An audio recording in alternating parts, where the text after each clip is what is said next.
stand at a grade crossing and watch a freight train start moving. At the front, one locomotive, then a gap, and the first freight car, then another, then 50 more, 100 more, the line of cars stretching back until it disappears.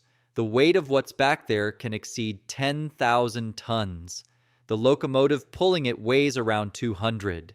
The surface those wheels run on looks wrong for the job. Steel wheel pressing against steel rail.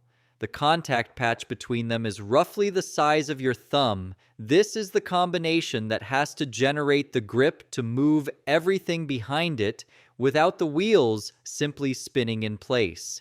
The question isn't really whether the engine is powerful enough. The question is why the wheels don't slip. Let's get into it right here on Small Things.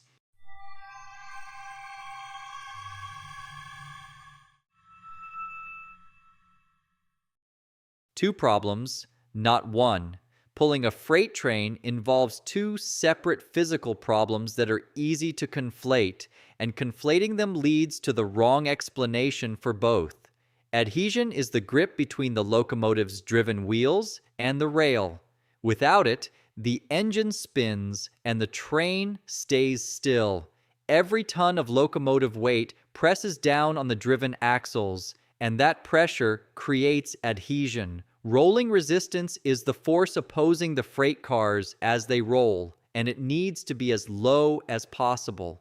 These requirements pull in opposite directions. One demands high friction, the other demands almost none. The railway succeeds by achieving both simultaneously in different parts of the same system. How the system got this good.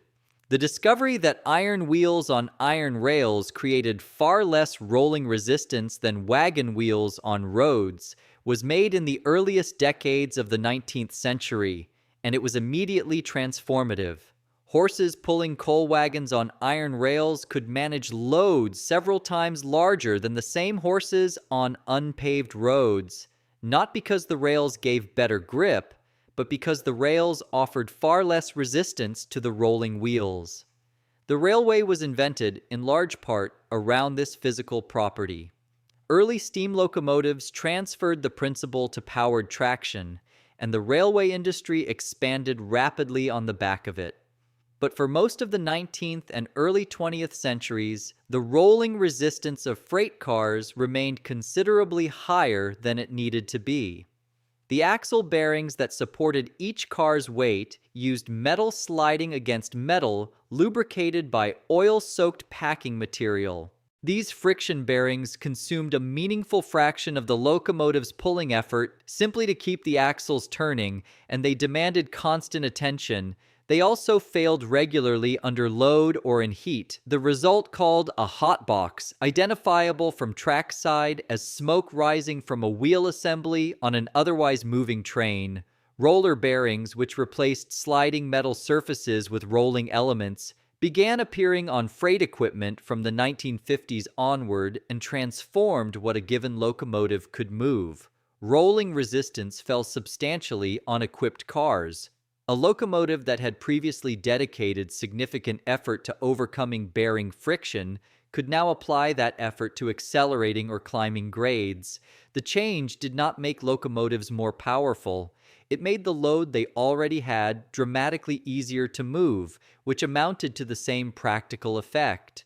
The switch from steam to diesel-electric traction in the mid-20th century added another layer. Steam locomotives had to manage complex valve timing, fire, and boiler pressure to generate tractive effort. Diesel-electric locomotives convert fuel to electricity and drive traction motors directly, allowing precise control of how much force reaches the rails. AC traction motors, introduced commercially in the 1990s, improved on the older DC systems by maintaining strong pulling force at very low speeds, exactly the condition where starting a heavy train is most demanding.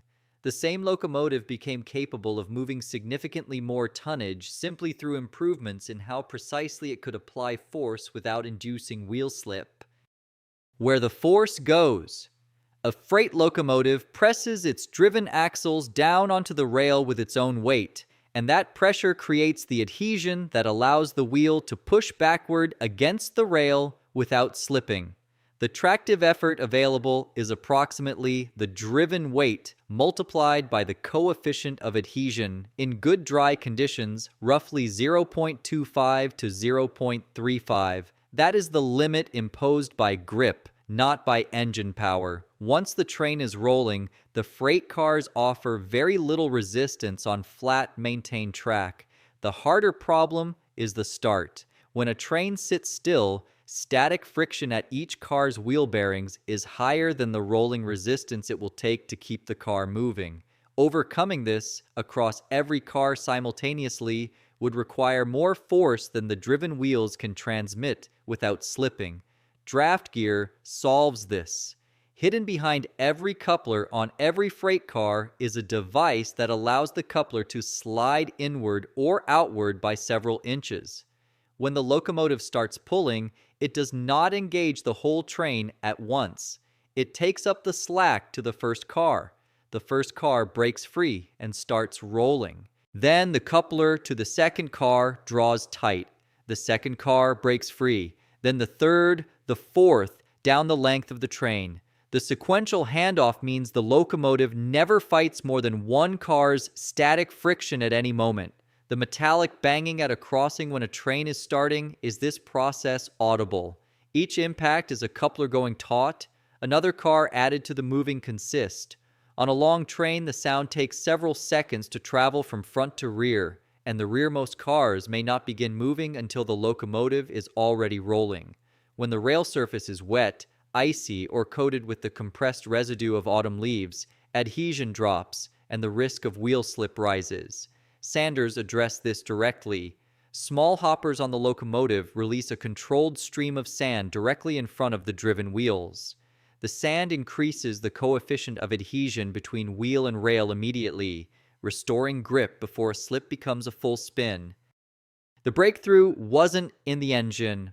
When people try to explain how one locomotive can pull thousands of tons, the conversation almost always starts with the engine. Its horsepower, its traction motors, the engineering that converts diesel fuel into motion. The single biggest leap in freight capacity in the 20th century had almost nothing to do with the engine. It happened inside a small housing on the end of each freight car axle, not the locomotive's axle. The freight cars. A component most people have never thought about and couldn't name if they saw one. The locomotives at the front of the train stayed roughly the same size. The engines produced roughly the same power.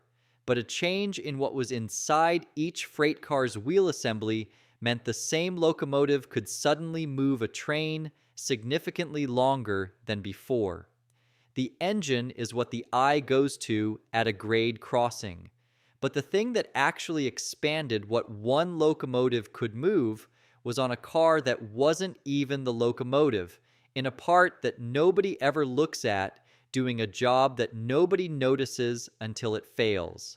The impressive machine and frame isn't where the most important engineering happened. It happened in the wheel assemblies of the cars you're barely even watching roll past. Every car going through that crossing is doing so with almost no resistance because of something hidden inside each axle housing, roughly the size of a coffee can, that most people have never once thought about in their lives. 3 people, 1 system. On a wet morning in October, a locomotive engineer notices a slight change in the sound from the trucks below her cab. The driven wheels are beginning to slip on leaf-contaminated rail. She activates the sanders before the slip indicator on the panel confirms it. The sand falls ahead of the wheels, the grip returns, and the train maintains its speed through the curve without incident. The adjustment took about 2 seconds and will leave no record except a thin trail of sand on the rail. At a classification yard, a freight car inspector walks a unit grain train before departure.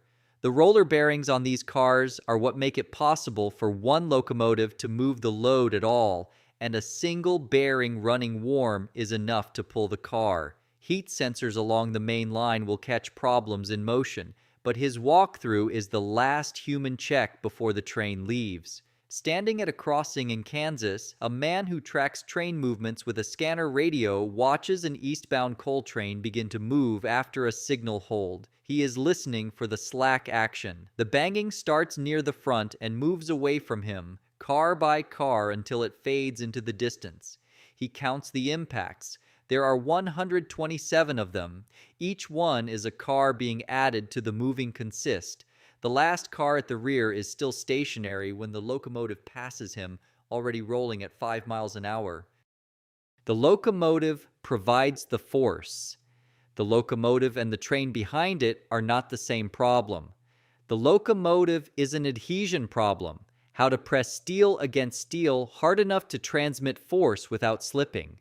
The train is a resistance problem, how to reduce the opposition to motion until the locomotive's available tractive effort is more than enough. The railway solved both problems separately over more than a century, and the locomotive gets credit for work the whole system is doing. The driven wheels grip because the locomotive is heavy. The freight cars roll because their bearings are nearly frictionless. The start is possible because the couplers let it happen one car at a time. The sanders exist because the grip occasionally fails and has to be restored.